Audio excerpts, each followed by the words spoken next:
Inshuti bakunzi ba Fabu TV, twagarutse muri ya gahunda y'ubusobanuro bw'amazina agiye atandukanye, by'umwihariko aya bakunzi bacu baba batwandikiye muri komenti bifuza ko twabaha ubusobanuro bwayo. Uyu munsi rero tugiye kuba kugezaho ubusobanuro bw'izina Silver.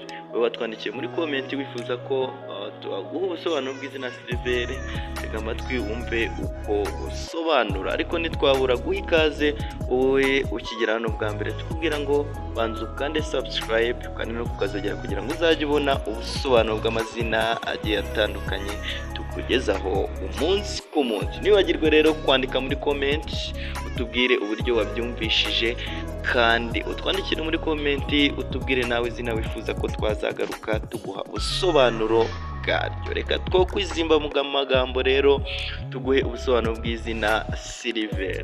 Silver rero rikomoka mu rurimi rw'ikilatini aho ari silver,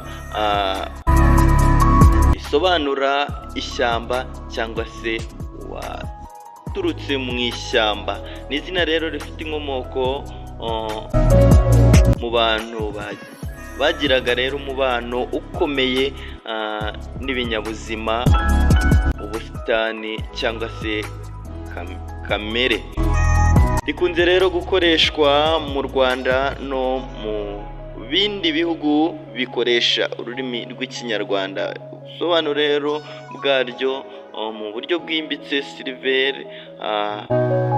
bisobanura rero umuntu utuje, utekereza cyane kandi ugira umutima w'urukundo, impuhwe, cyane cyane mu buzima bwo ku isi n'abantu bayibamo. Ibijyanye n'imico n'imyifatire y'uwitwa Silver, akunda ituze n'amahoro. Ni umuntu rero w'inyangamugayo kandi wubaha, akunda gutekereza cyane mbere yo gufata umwanzuro. Azwi rero kwihangana kandi akubaha abandi. Mu bijyanye rero n'ibyo akunda kumenya byinshi no gukora mu bitekerezo, mu buzima bufite intego, gufasha abandi mu buryo butuje, ndetse kandi ibidukikije nk'ibimera, ibinyabuzima, umutekano wa kamere ni biri mu byo akunda. Mu bijyanye n'ibyo yanga rero, uwitwa izina Silver yanga rero uburangare n'akavuyo. Yanga rero abantu bagira uburakari cyangwa batubaha.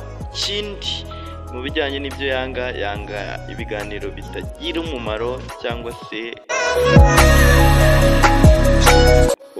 ubwirasi.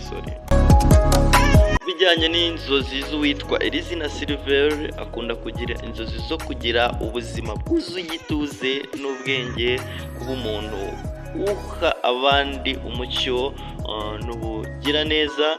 Ikindi rero akunda kugira inzozi zo gukora ibintu bifite umumaro ku buzima bw'abandi cyangwa se bikikije.